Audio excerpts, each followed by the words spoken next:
Време е да се укине луксузот на власта, работниците да добијат достоинствени плати, какви што и заслужуваат.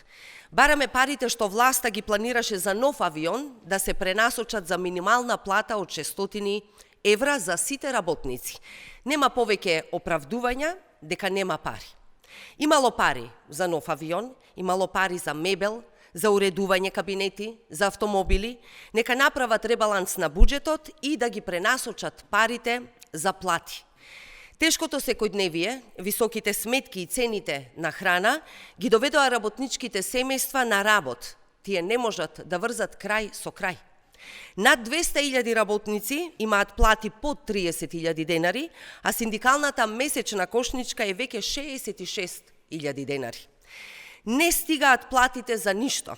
Со минимална плата не можат да ги покријат основните трошоци, а нивниот труд останува потценет. Со носење на економски работници, цената на трудот, владата дополнително ја намалува. Затоа работниците се приморани да протестираат на улиците. За достоинствени плати, за достоинствен живот, за корка леп. Додека пак Мицкоски се луксузира на сметка на народот и си оди на море со владиниот авион со часовници од 60.000 евра.